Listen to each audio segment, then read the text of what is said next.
જય ગુરુદેવ પ્રભુ. આપણા સદગુરુ પરમાત્માની શિક્ષાપત્ર 51મો અધ્યાય આ મુજબ છે. હિંગ તમાકુ ન ખાશો કોઈ, અમલ આહાર તજો નર જોઈ.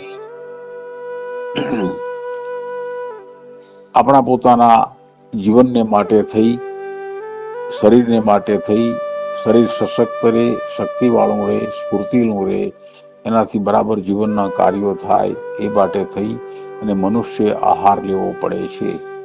એ આહારનું પાચન થાય, એનું લોહી બને, એના મારફત શરીરની ક્રિયાઓને માટે જરૂરી ઉર્જા શક્તિ પ્રાપ્ત થતી રહે અને એ પ્રમાણે મનુષ્ય આહાર ગ્રહણ કરે છે.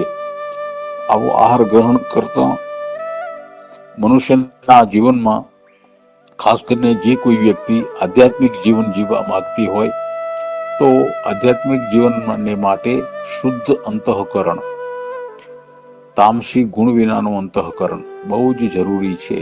એવું અંતઃકરણ કે જેમાં તમસ નથી, તમો ગુણ નથી, સાત્વિક અને રાજસિક સાત્વિક ગુણ કે જેનાથી જીવન બને છે, જેનાથી શરીર બને છે, એ આહાર આપણો બિલકુલ સાત્વિક આહાર હોય. જે આહાર લઈએ છીએ એ સાત્વિક આહાર હશે તો એમાંથી સાત્વિક લોહી બનશે, કોઈ તમોગુણ નહીં વિકસે, એનાથી આપણી મનોવૃત્તિઓ સ્થિર શાંત રહેશે, અશુદ્ધ નહીં થાય.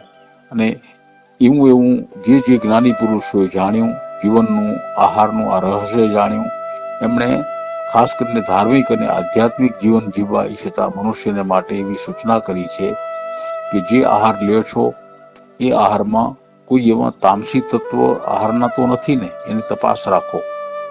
તો બે તત્વો વિશે, બે પદાર્થો વિશે ખાસ નિર્દેશ સદગુરુ પરમાત્મા 51મા અધ્યાયમાં કરે છે. હિંગ તમાકુ ન ખાશો કોઈ. હિંગ છે એ ખોરાક રાંધતી વખતે વપરાય છે.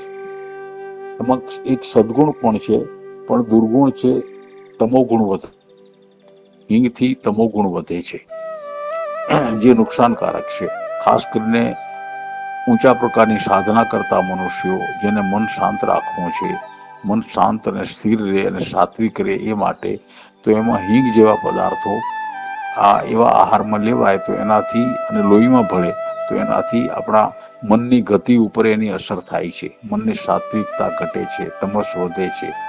હિંગ છે એવા કોઈ બીજા પદાર્થો પણ હશે, એ પદાર્થો ખવાય. ખાસ કરીને હિંગ તો વનસ્પતિનો પદાર્થ છે, તે છતાં એમાં ગુણ છે. પણ માંસાહાર કરતા હોય, માછલી ઈંડા ખાતા હોય, વિજ્ઞાન ગમે તે કહેતું હોય, પણ ધર્મને માટે, ધાર્મિક જીવનને માટે બધા જ પદાર્થો વર્જ્ય છે, છોડી દેવા યોગ્ય છે. તો એના પ્રતિનિધિ રૂપ આ બે પદાર્થોને બિલકુલ આહારમાંથી ત્યાગ કરવો, એમ સદગુરુ કહે છે. હિંગ તમાકુ ન ખાશો કોઈ. ખાસ ભલામણ, એક પ્રકારનો ભાર દઈને વાક્ય લખ્યું છે. તો હિંગ એ છે તમાકુ પદાર્થ આમ તો એક પ્રકારનું ઔષધ છે, એમાંથી ઔષધ બને છે, પણ માણસ એનો બીજી રીતે ઉપયોગ કરતો થઈ ગયો છે, નશાની રીતે. એનાથી એક પ્રકારનો નશો ચડે છે. જે ખાતા હશે એને ખબર હશે, કોઈક નશો ચડે છે. એ નશો નુકસાનકારક છે. અને તમાકુના પોતાનામાં જે કોઈ રાસાયણિક દ્રવ્ય છે એ આપણા શરીરને નુકસાન કરે છે, તમોગુણ વધારે છે, મનોવૃત્તિઓ ખરાબ કરે છે અને માણસના જીવનની મનોવૃત્તિઓ ઉશ્કેરાય છે. એનાથી બીજા રોગો પણ થાય છે, કેન્સર થઈ શકે છે. મોઢામાં તમાકુ ખાવાથી તમાકુની તીવ્ર અસર મોઢામાં થયા કરે, એની મુલાયમ ચામડીને થયા કરે, દાંતની આસપાસના પેઢાને થયા કરે, જીભને થયા કરે, ગળા સુધીના બધા જ ભાગને થયા કરે, ગલેફાને થયા કરે, લાળપિંડોને થયા કરે, મોઢાની અંદરના એક એક ભાગને એની તીવ્ર અસર થયા કરે, તો જતે દિવસે એમાંથી કેન્સર થયાના અનેક દાખલા છે. તો એક નુકસાન આ છે, બીમારી જાતે લઈને વહોરી લેવી તમાકુ ખાવાથી. અને બીજી અસર છે, તમાકુમાં રહેલું કોઈ એવું દ્રવ્ય કે જે આપણા જીવને ઉશ્કેરે છે અને આક્રોશમાં રાખે છે. એનાથી લોહીમાં તમસ વધે છે આવા સૂક્ષ્મ કારણો કે જે કારણો જે કોઈ મનુષ્ય ધર્મને માર્ગે જવા ઈચ્છતો હોય, જેના જીવનમાં ધ્યાન સાધના છે, દાખલ થઈ છે, કરે છે ક્રિયાઓ, સ્મરણ કરે છે, ધ્યાન કરે છે, ભગવાનની પૂજા કરે છે, દરેક વખતે એની જીવન શુદ્ધિ તમાકુના કારણથી ખોરવાયેલી રહે છે, એની મનોવૃત્તિઓ ઉત્તેજિત રહે છે. કળિયુગમાં વ્યાપી ગયેલું અતિ વ્યાપક વ્યસન એટલા પ્રમાણમાં વ્યાપી ગયું છે કે હવે તો એને કોઈ વ્યસને ગણતું નથી અને ખાનારને શરમે આવતી નથી. આટલી સુધી વ્યાપી ગયું છે. પણ નથી શરમ આવતી કે ઘણા ખાય છે તેથી વસ્તુ માન્ય છે અથવા યોગ્ય છે કે કરવા જેવું છે, એ કદી સિદ્ધ નથી થતું. એનું નુકસાન છે અને છે જ. ખાસ કરીને આધ્યાત્મિક જીવન જીવતા વ્યક્તિને માટે હિંગ અને તમાકુ બિલકુલ વર્જ્ય ગણવા જોઈએ. આહારમાંથી એનો ત્યાગ કરી દેવો જોઈએ. અને એવો ત્યાગ જો ના આવડે તો ધીમે ધીમે એવો વ્યક્તિ અંદરથી ભક્તિ ભર્યો હોય, આધ્યાત્મિક મનોવલણ વાળો હોય, તે છતાં અંતઃકરણથી જ ભક્તિ ધ્યાન સાધના થાય છે. આપણું ચૈતન્ય માત્ર શરીરમાં હાજર છે. ચૈતન્ય એટલે પરમાત્માનો અંશરૂપ આત્મા. એ માત્ર શરીરમાં હાજર છે. હાજર હોવા માત્રથી જ શરીર ચૈતન્યમય લાગે છે. એ સિવાય એ આત્મશક્તિ બિલકુલ નિષ્ક્રિય છે. એની હાજરી માત્રથી આખું શરીર કામ કરે છે. માત્ર હાજરીથી એ પોતે બિલકુલ નિષ્ક્રિય છે.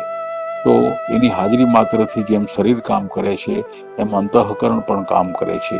હવે જેવું શરીર અને જેવું અંતઃકરણ હશે એ પ્રમાણે આપણા જીવનના કાર્યો એના પરિણામ નિપજશે. ધ્યાન સાધના એવા નિપજશે, પૂજાનું પરિણામ એવું નિપજશે. જો શરીર અશુદ્ધ છે, અંતઃકરણ અશુદ્ધ છે, તો ધીમે ધીમે ધીમે જે કંઈ કરો છો એમાંથી શ્રદ્ધા ઘસાતી જશે. ઉપરનું માત્ર લેબલ રહેશે, એનું કોઈ પરિણામ નહીં આવે.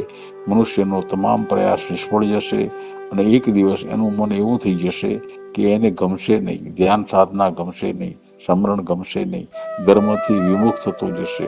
એકદમ નથી બનતું. ધીમે ધીમે ધીમે ધીમે એના બિલકુલ વિચિત્ર પરિણામો મનુષ્યના જીવનમાં પેદા થાય છે. આવા કારણથી તેથી પેલી પંક્તિમાં હિંગ તમાકુ ન ખાશો કોઈ એમ લખી અને એનાથી એક વ્યાપક વાત આપણા સદગુરુ બીજી પંક્તિમાં આપણને ફરમાવે છે. અમલ આહાર તજો નર જોઈ. અમલ જેનાથી નશો ચડે, જે પદાર્થો આપણા મનને વિચલિત કરે, એની સ્વાભાવિક સ્થિતિમાં ન રહેવા દે, પણ કંઈ કંઈ એવા અળવિતરા એમાં પેદા થાય, એનાથી માણસ હોવો જોઈએ સહજ સ્વાભાવિક, એના કરતાં અલગ લાગે. એનું મન જરા અયોગ્ય રીતે કામ કરે, વિચારો જરા અવ્યવસ્થિત થઈ જાય, વિચારોમાં ઉત્તેજના આવે. અમલના કારણથી એના વર્તન વ્યવહારમાં કોઈ પ્રકારનો નશો જણાય. એવા પદાર્થો ઘણા છે, જેમ કે દારૂ, તાળી, ગાંજો, લસણ, ડુંગળી, એક કે બીજી રીતે આ બધા જ પદાર્થો આહારમાં માણસ લેતો હોય તો એનાથી એના જીવનની વ્યવસ્થા, ખાસ કરીને પાચન ક્રિયા, એને બહુ અસર થાય છે. અનેક પ્રકારના રોગો ધીમે ધીમે માણસ એનો ભોગ બને છે અને આખી જીવન વ્યવસ્થા ખોરવાઈ જાય છે. દારૂ પીનાર માણસનું હોજરી બગડે છે, પછી લીવર બગડે છે, અનેક પ્રકારના રોગ થાય છે, કેન્સર થાય છે અને અકાળે એનું મૃત્યુ થાય છે. જીવનથી, ધર્મથી વિમુખ થઈ જાય છે માણસ, એનો કોઈ વિશ્વાસ ન કરે. સામાન્ય રીતે દારૂ એવું વ્યસન છે કે અમુક વ્યક્તિ દારૂ પીએ છે, આટલી માત્ર જાણ થાય તો એ જનસામાન્યમાં એક વાત ફરે છે માનસિક રીતે, કોઈ કહેતું નથી ભલે, કે દારૂડિયાનો વિશ્વાસ ન કરાય. માત્ર દારૂ જેવો પદાર્થ એક વખત લીધા પછી, એની ટેવ પડ્યા પછી ધીમે ધીમે ધીમે ધીમે આપણી આસપાસની જગતના આપણા લોકો, આપણા ભાઈઓ, પરિવાર, બીજા ત્રીજા જે કોઈ જાણે તે આપણો કદી ભરોસો વિશ્વાસ નહીં કરીએ. એ રીતે આપણે આપણો વ્યવહાર પણ ગુમાવીએ છીએ, રોગના ભોગ બનીએ છીએ, વ્યવહાર ગુમાવીએ છીએ. તેથી અમલ આહાર એટલે ખોરાક. જે ખોરાકથી, જે આહારથી નશો ચડે એવા પદાર્થો બરાબર જોઈને, બુદ્ધિથી, અંતઃકરણથી તપાસીને પછી માણસે છોડી દેવા જોઈએ. અમલ આહાર તજો નર જોઈ. એકવાર એના ઉપર આપણું ચિત્ત કેન્દ્રિત થાય, એનાથી થતા નુકસાન વિશે સભાન હોઈએ, એનો સત્સંગ આપણને મળ્યા કરે, એના આપણા મનમાં એના વિશે કોઈ પ્રકારનો સ્વીકારનો ભાવ જ ન જાગે, એ નુકસાનકારક છે જ. અને એકવાર મનમાં એની જડ બેસી જાય કે મારા જીવનમાં મારો આહાર હું એવો લઈશ કે એમાં કોઈ માદકતા ન હોય, કોઈ ઉત્તેજના ન હોય, એવો આહાર લઈશ. અને એવો આહાર જ્યાં જ્યાં હશે એનો હું ત્યાગ કરીશ. અને મારા રોજના ભાણામાં આવતા પદાર્થોમાં એવો આહાર છે એ પદાર્થો હું છોડી દઈશ, નહીં જ જમું. મારા ખોરાકમાં, મારા પેટમાં એને નહીં જવા દઉં. આ પ્રકારનો એકવાર દ્રઢ સંસ્કાર માણસમાં પડી જાય તો ધીમે ધીમે એનો આહાર શુદ્ધ થતો જાય છે અને એક દિવસે પરમ શુદ્ધિને પ્રાપ્ત થાય છે. આ એનું પરિણામ છે. અને પરિણામ માણસે ખૂબ સુંદર રીતે પ્રાપ્ત થાય એ માટે થઈ અને પોતાના આહાર તરફ સભાન થવું જોઈએ. એમ આપણા સદગુરુ પરમાત્મા 51મા અધ્યાયમાં આપણને સંભળાવે છે, કે છે, હિંગ તમાકુ ન ખાશો કોઈ, અમલ આહાર તજો નર જોઈ. એના તરફ સભાન રહી એ પદાર્થોનો સભાનતાપૂર્વક ત્યાગ કરવાનો શીખી જઈએ એકવાર. એના તરફ કોઈ પ્રકારનો ફિટકાર ભાવ કે અણગમો રાખવાની જરૂર નથી, પણ મારા કામનો નથી આવી દ્રઢતા જેના મનમાં આવી જાય, પેલો નકારાત્મક ભાવ છે. તેથી હકારાત્મક ભાવથી પણ ના કહેતા આવડી જાય, નહીં એટલે નહીં. આવી દ્રઢતા જેના મનમાં વસી ગઈ, એકવાર એવી જીવનશૈલી માણસને પ્રાપ્ત થઈ જાય, ત્યાર પછી હિંગ તમાકુ કે અમલનો આહાર, નશો કરે એવો પદાર્થ માણસ કદી લેશે નહીં, એક વખત મનુષ્યનું ભલણ આવું બની જાય તો. તેથી એ સભાનતા માટે થઈ સદગુરુ પરમાત્માએ 51મો અધ્યાય લખ્યો છે.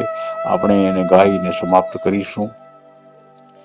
હિંગ તમાકુ ન ખાશો કોઈ, અમલ આહાર તજો નર જોઈ. જય ગુરુદેવ ભગવાન.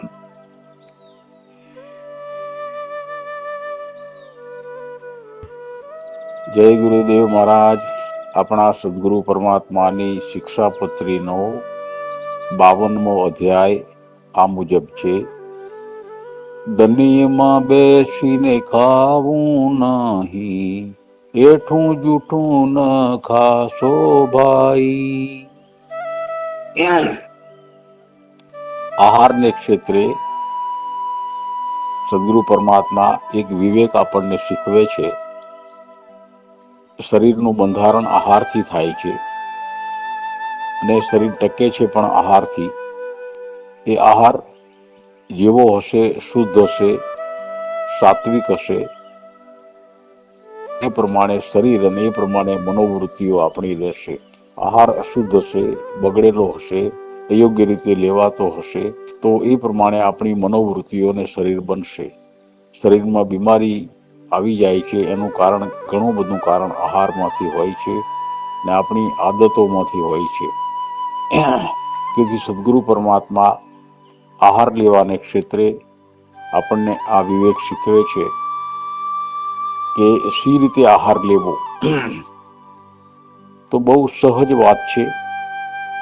આહાર લેતી વખતે માણસ પૂરેપૂરો શરીરથી સ્વસ્થ હોય, હૃદયમાં આનંદથી ભરેલો હોય, પ્રેમથી ભરેલો હોય, પ્રાર્થનામય ચિત્ત હોય, એક આસન ઉપર બેસી પછીથી વચ્ચે ઉઠવું ન પડે એ રીતની વ્યવસ્થા કરી અને પૂર્ણ આહારથી, પૂર્ણ ભક્તિપૂર્વક આહાર ગ્રહણ કરે, આવો વિવેક શીખવે છે આપણા સદગુરુ પરમાત્મા.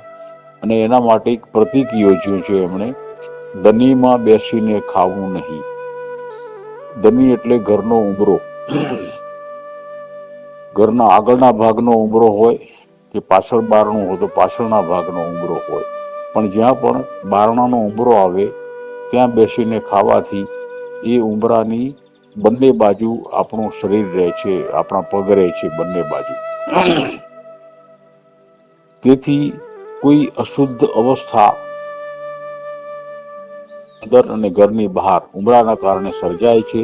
કશાક વાતાવરણમાં કશોક સૂક્ષ્મ ફેરફાર થતો રહે છે હંમેશા. એવી સ્થિતિમાં જ્યારે પણ કોઈ એ સ્થિતિમાં ઉંબરા ઉપર બેસીને આહાર ગ્રહણ કરે તો એનાથી અનેક પ્રકારની વિચિત્ર પરિસ્થિતિ શરીરમાં આહારના કારણે સર્જાય છે. માણસની મનોવૃત્તિમાં પણ ફેરફાર થાય છે. જેમ કે પવિત્ર સ્થળે આહાર ગ્રહણ કરીએ તે એ પ્રસાદ બની જાય. મંદિરમાં પૂજા થયા પછી ભગવાનના થાળમાંથી આપણને જે મળે એ પ્રસાદ કહેવાય. એ અતિ ઉત્તમ અને અતિ પવિત્ર હોય છે. બરાબર એવી જ મનમાં સંકલ્પના ધારણ કરી અને મનુષ્યએ પોતાનો આહાર ગ્રહણ કરવો જોઈએ કે હું ભગવાનનો પ્રસાદ ગ્રહણ કરું છું. એવી મનોવૃત્તિ ક્યારે બને કે જ્યારે સ્થિર આસન હોય, મનમાં ભક્તિ, શાંતિ અને પ્રેમ હોય એવી સ્થિતિમાં. તો જ્યારે વ્યક્તિ ઉતાવળીઓ હોય, કંઈ એવી પરિસ્થિતિ હોય વિચિત્ર પ્રકારની અને ઉમરા ઉપર બેસીને ખાવા લાગે, ખોરાક ગ્રહણ કરવા લાગે, એના મનની સ્થિતિમાં અનેક પ્રકારના વિચિત્ર ફેરફારો થયા કરે, કોઈ બહારના વાતાવરણની એવી નકારાત્મક અસર થયા કરે અને ઉમરો એનું પ્રતીક છે. અને તેથી અને રોજે રોજ આવી જો ક્રિયા થયા કરે તો ધીમે ધીમે માણસના શરીરમાં આહારના કારણથી વિકૃતિ સર્જાય છે અને એના કારણથી મનુષ્યનો આહાર બગડતો જાય છે. ગમે તેવો શુદ્ધ આહાર હોય તો પણ એ અશુદ્ધ થતો જાય છે. આવા કારણથી આપણા સદગુરુ પરમાત્મા એક ખાસ વિવેક શીખવે છે કે ઉંબરા ઉપર બેસીને કદી ભોજન લેવું નહીં. એ જ રીતે બીજો વિવેક શીખવ્યો છે, એઠું જૂઠું ન ખાશો ભાઈ. એઠું એટલે જે આહાર આપણે લઈએ છીએ એ આપેલા કોઈએ એમાંથી ગ્રહણ કર્યો હોય, હાથ નાખ્યો હોય, એઠા હાથથી એ આહાર બીજા કોઈએ ગ્રહણ કર્યો હોય તો એવો આહાર એ એઠો આહાર કહેવાય છે. હવે શુદ્ધ માણસ એઠો આહાર કોણે કર્યો છે તો આપણે જાણતા નથી, પણ એકવાર નક્કી થાય કે જે આહાર હું લઉં છું એ આહાર અગાઉ કોઈએ લીધો છે એમાંથી પોતાના હાથ વડે, તેથી એ એઠો ગણાય. તો આવી વ્યક્તિ પોતાના વાઇબ્રેશન એ આહારમાં છોડે છે આહાર ગ્રહણ કરવા મારફત. અને એ વાઇબ્રેશન શી ખબર કેવા હોય, મોટે ભાગે નકારાત્મક હોય. તો વાઇબ્રેશન નકારાત્મક હોય તો ખોરાકમાં પ્રવેશી જાય અને પ્રવેશેલા ખોરાકના એમાં પાછા આપણે એમાંથી આહાર ગ્રહણ કરીએ તો એ વાઇબ્રેશન આપણામાં પ્રવેશે અને આમ એક અતિ સૂક્ષ્મ જગત છે વાઇબ્રેશનનું, આંદોલનોનું એક સૂક્ષ્મ જગત આપણી આસપાસ છે.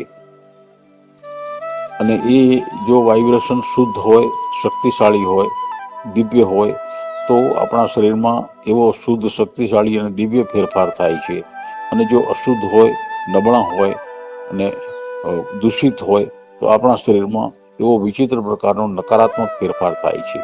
અને એ આપણે આહાર ગ્રહણ કરતી વખતે જાણતા નથી કે આહાર કોઈ લીધો છે તો એઠો જૂઠો છે, એ નક્કી કર્યા પછી જ આહાર લેવો જોઈએ.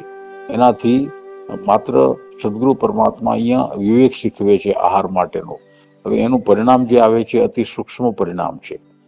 તેથી માણસે એ પરિણામ છે એમ ધારીને, પરિણામ છે જ, મારા આહારમાં આવું પરિણામ આવી શકે છે અને મારું શરીર એ પ્રમાણે નકારાત્મક થઈ શકે છે એવી ધારણા કરીને જે આહાર લેવો છે, જે ખોરાક લેવો છે એ આપેલા કોઈએ એમાંથી લીધો નથી ને, કોઈએ પોતાના એઠા હાથ એમાં નાખ્યા નથી ને, એ નક્કી કર્યા પછી માણસે આહાર લેવો જોઈએ.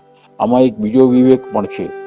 જ્યારે આવો આહાર લેવાનો સમય આવે ત્યારે જથ્થાબંધ રાંધેલા આહારના ખોરાકમાંથી, એ વાસણમાંથી આપણે પણ જ્યારે પોતાના માટે આહાર લઈએ, થાળીમાં લઈએ, ત્યારે ખૂબ વિવેકપૂર્વક જે સાધનથી આહાર લઈએ છીએ એ સાધન એના માટે જ વપરાય, આપણા માટે નહીં, વ્યક્તિગત ન વપરાય.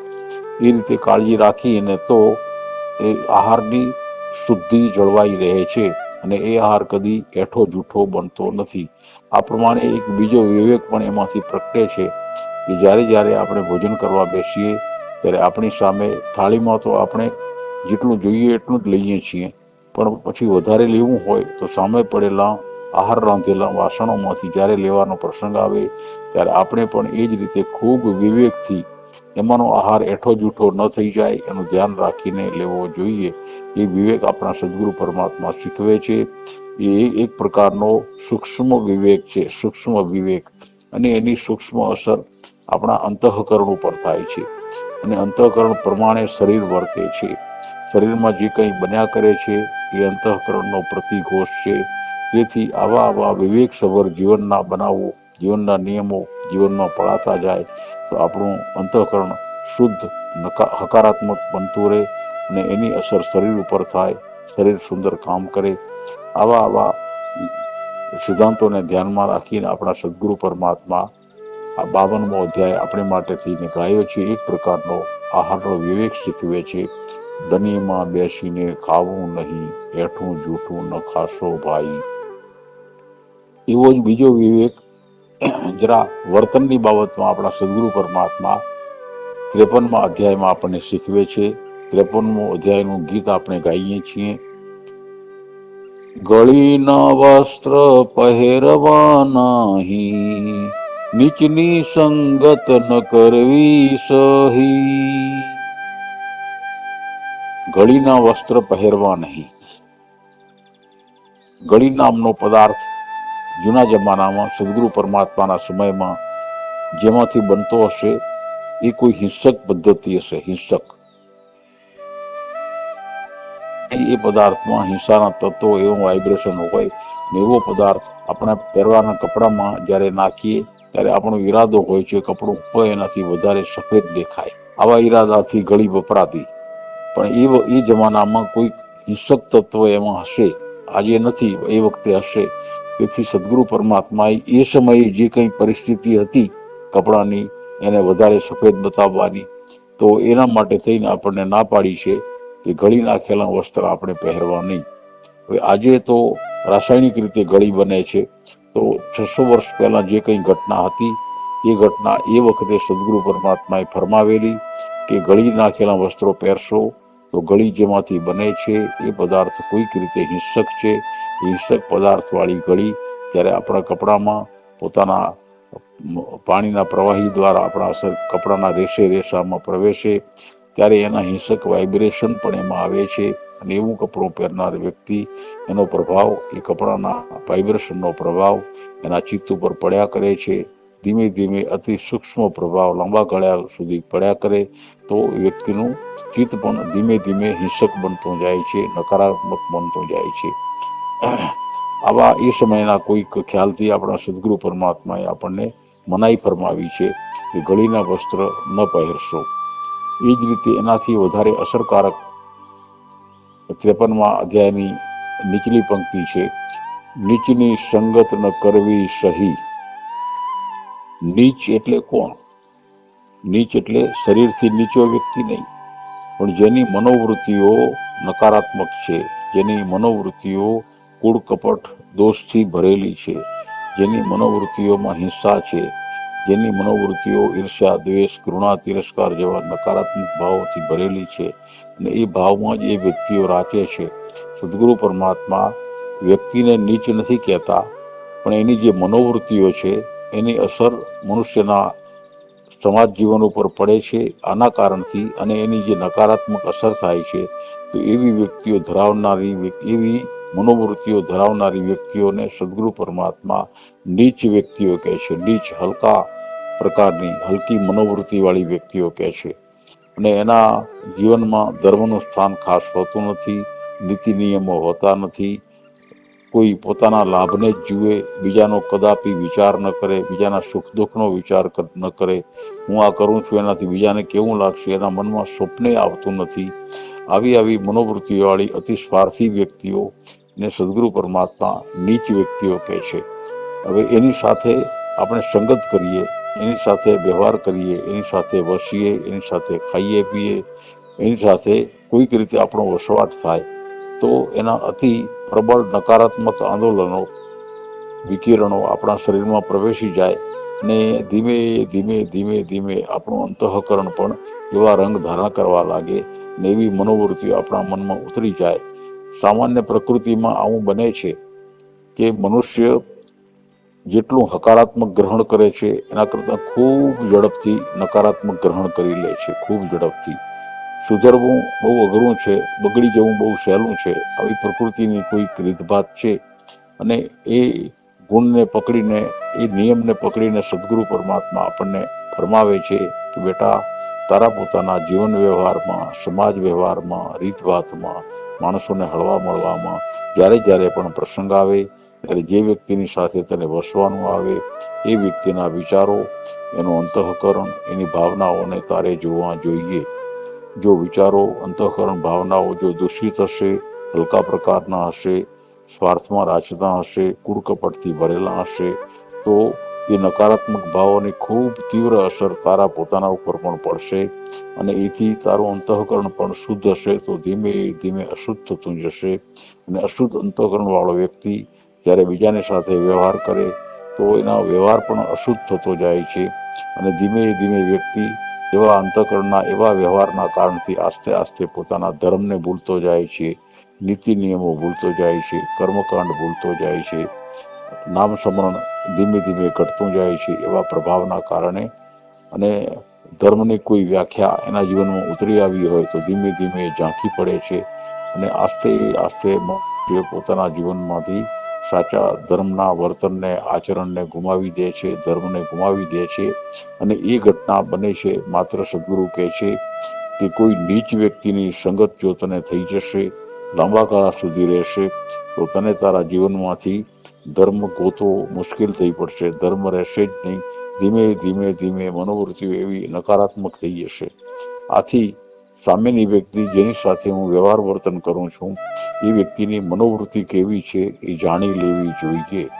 જો આપણી વ્યાખ્યા કરીએ પ્રમાણે નીચ પ્રકારની મનોવૃત્તિ હોય તો પણ ઘણીવાર એવા માણસ સાથે આપણે વ્યવહાર પડે છે. તો વ્યવહાર પૂરતો જ વ્યવહાર રખાય એવી વ્યક્તિ સાથે. એ વ્યક્તિ સાથે ગરોબો ન રખાય, એ વ્યક્તિ સાથે ખાણીપીણીમાં બેસાય નહીં, એ વ્યક્તિ સાથે વસાય નહીં, કામ પૂરતી જ એની સાથે વહીવટ રખાય. આમ સદગુરુ પરમાત્મા કહે છે આપણે આપણા જીવનમાં કોઈનો ઇનકાર નથી કરતા, પણ તે છતાં સાથે આ વિવેક પણ જોવો જોઈએ. સામેની વ્યક્તિ જેની સાથે મારે કોઈક પ્રકારનો સંબંધ છે એ વ્યક્તિના વિચાર કેવા છે. જો વિચાર હલકા હશે, નીચ સ્વાર્થી હશે, બીજાને નુકસાન પહોંચાડનાર હશે તો એની અસર મને પણ થશે. બસ આટલી સાવધાની રાખવાનું સદગુરુ પરમાત્મા કહે છે. અને તેથી 53મો અધ્યાય ગાય અને આપણને આપણા પોતાના વ્યવહાર તરફ જરા જાગૃત કરે છે. 52મો અધ્યાય એ આહારનો વિવેક શીખવે છે અને 53મો અધ્યાય એ આપણા પોતાના બીજા માણસો સાથેના વર્તન વ્યવહારનો વિવેક શીખવે છે. તેથી એ સામાન્ય લાગતી વાતો જીવનમાં ઘણી જ મહત્વની છે. એના પરિણામ જીવનમાં આવે છે. વિવેકી માણસોએ જોવું જોઈએ, જાગૃત થવું જોઈએ. ખાસ કરીને પોતાના વર્તન વ્યવહાર વિશે બીજાની શું અસર થાય છે એ જો વિચારીએ નહીં તો આપણા કારણથી આપણે પોતે મોટા થતા જઈએ. આપણા સંતાનો હોય તો આપણા પોતાના વર્તન વ્યવહારને જોઈને સંતાનો પણ એમ જ કરશે. તેથી જો હલકા પ્રકારના મનુષ્યો સાથે આપણી ઉઠક બેઠક હશે તો વિચારો પણ એવા થશે. બાળકો પણ આપણા કારણથી એના સંપર્કમાં આવશે, એના સંગતમાં આવશે તો ધીમે ધીમે એને પણ અસર થશે ને એમ કરીને એક વારસો બની જશે. સદગુરુ પરમાત્મા કહે છે કે ચેતી જા ભૈયા, સામેના માણસની સાથે વર્તન વ્યવહાર કરતા પહેલા આટલી વસ્તુ જોયા પછી જ નીચની વ્યાખ્યામાં એનું વર્તન આવતું હોય તો આપણે એની સાથે ઝઘડો નથી કરવાનો, પણ આપણો સંબંધ કાપી નાખવો જોઈએ. એની સાથે ખાસ કોઈ સંબંધ ન રહે એનું ધ્યાન રાખી જીવન વ્યવહાર ગોઠવવા જોઈએ. આમાં કોઈ ઝઘડો કરવાની વાત જ નથી, માત્ર વિવેકથી જીવન જીવવાની વાત છે. તેથી 52મો અને 53મો અધ્યાય ફરીથી એકવાર ગાઈ અને આપણે 52મા 53મા અધ્યાયની અહીંયા પૂર્ણાહુતિ કરીશું. હું ગાઉં છું, આપ સાંભળો. ધનીમાં બેસીને ખાવું નહીં, એઠું જૂઠું ન ખાશો ભાઈ, ગળીના વસ્ત્ર પહેરવા નહીં, નીચની સંગત ન કરવી સહી. જય ગુરુદેવ ભગવાન.